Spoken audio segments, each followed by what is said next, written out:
siapa? Saya Jennie Blackpink. Sekarang usianya berapa tahun itu? 42.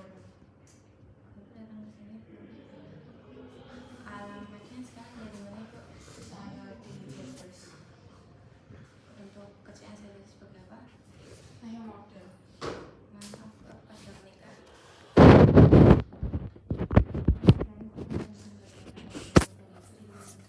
Dan perlu saya informasikan kembali bahwa apa yang disampaikan kepada saya ini merupakan hasil tugas saya saja.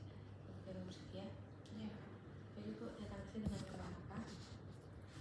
Saya sebenarnya mau kontrol aja tuh kan bulan lalu kata dokter saya tuberkulosis, terus katanya sebulan disuruh balik. Udah saya balik di kontrol.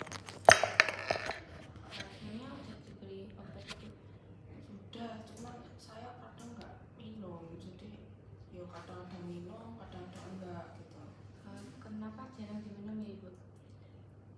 Soalnya obatnya tuh nggak enak dok, masa saya tiap minum tuh saya mual gitu, kayak mau muntah, kadang ya muntah, terus kadang saya takut soalnya saya habis minum obat tuh saya kalau kencing warnanya masuk merah gitu, merinding saya dok. Jadi saya nggak minum.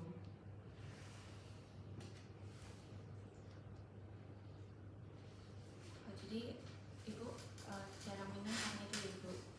Jadi sebenarnya untuk obat sendiri itu penting buat pengobatan TBC Ibu, karena ketika tidak diminum itu bisa menghambat proses penyembuhan TBC-nya Ibu. Dan untuk keluhan yang Ibu sampaikan itu mual atau muntah itu merupakan efek samping dari obat TBC yang diberikan dokter sebelumnya. Terus kalau bibisnya merah tuh kenapa dok? Itu efek samping juga atau ada sakit lain dok? Iya, untuk bibisnya warna merah juga merupakan efek samping dari obat TBC seperti rifampicin. Berarti ini saya harus tetap paksa minum ya? Ya, harus tetap dipaksa Ibu agar proses pengobatan TBC-nya Ibu tidak terhambat. Tapi ini tiap minum saya mual-mual gitu, terus ngakalinnya gimana dok? Saya takutnya malah kalau misalnya habis maem terus minum obat mual malah muntah kan malah lapar lagi gitu dok. Apa ada obat mual lain gitu?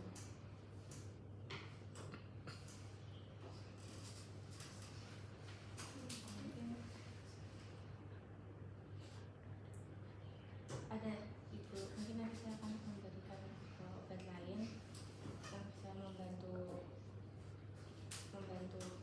TBC Ibu. Ya udah kalau gitu, kalau misalnya efek samping kayak mual-mual bisa dikurangi ya nggak apa-apa, mungkin nanti saya coba minum obatnya lagi.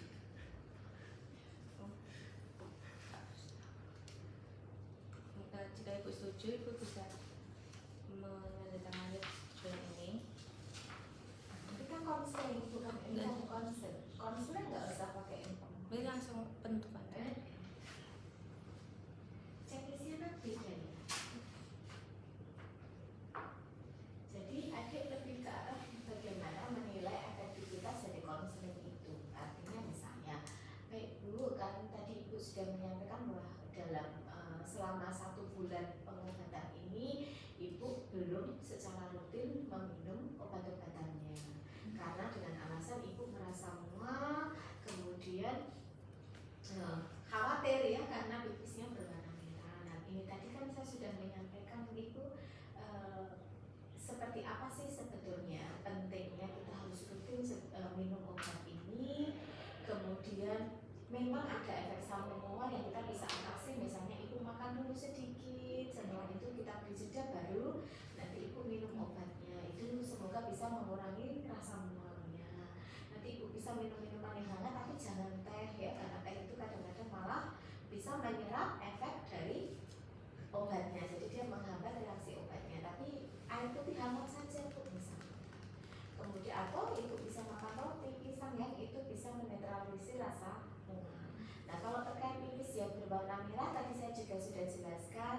Nah misalnya itu kalau dari apa yang saya sudah saya jelaskan ini berarti ibu sudah lebih mengerti ya pentingnya ibu secara rutin minum obat dan apa kira-kira efek sampingnya kalau seandainya ibu kemudian nggak rutin, nanti ibu bisa lihat harus balik lagi malah kita pengobatan awal gitu ya. Apakah dari sini ibu sudah merasa mengerti? Sudah, dan ibu bisa ya kira-kira kalau nanti setelah ini secara rutin minum obat ya seperti yang ibu sampaikan tadi.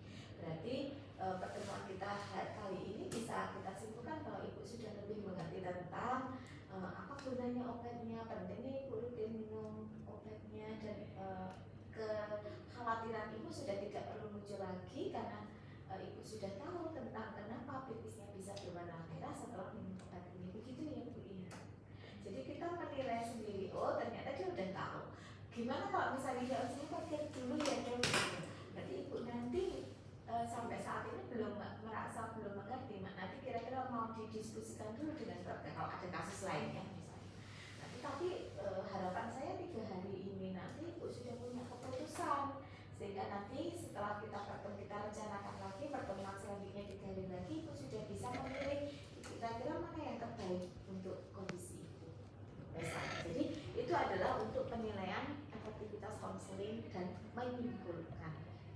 Kira-kira sampai di sini ada yang mau disampaikan lagi Bu? Kita bisa simpulkan bahwa ibu setelah ini akan rutin ya minum obatnya, kita bisa lanjutkan untuk itu. Nanti di pertemuan berikutnya ibu datang lagi 1 bulan lagi, harapan saya ibu sudah tidak ada masalah dalam hal keteraturan minum obat. Begitu ya Bu ya, sehingga nanti kondisinya bisa lebih baik lagi. Nah jadi itu dalam hal menutup. Iya dok, betul. Misalnya, oh iya dok, saya akan rutin minum obatnya misalnya. Baik, kalau begitu tidak ada lagi yang ingin disampaikan, tidak ada lagi yang ingin ditanyakan. Kalau tidak ada, kita bisa akhiri ya Bu sesi konseling hari ini. Semoga ibu bisa rutin minum obatnya dan kembali kondisi kesehatannya menjadi lebih baik. Terima kasih Ibu. Ya, jadi menutupnya ke situ. Jadi bedakan antara konseling dengan persetujuan, karena kalau persetujuan itu biasanya yang kita inform konsen adalah lebih pada tindakan. Ya, jadi kayak pasang infus, heating luka, operasi, ya, dan lain-lain. Yang artinya kita butuh ada alat yang kita pasangkan atau harus kita masukkan. Tapi kalau obat-obatan biasanya ya ada inform konsennya, penjelasan tentang obat yang diminum, terutama antibiotik memang. Tapi kalau yang ini kan judulnya konseling, jadi lebih pada apa sih yang akan pasien putuskan setelah ini, gitu, setelah ketemu dengan itu ya, itu ya. Ya. Ya.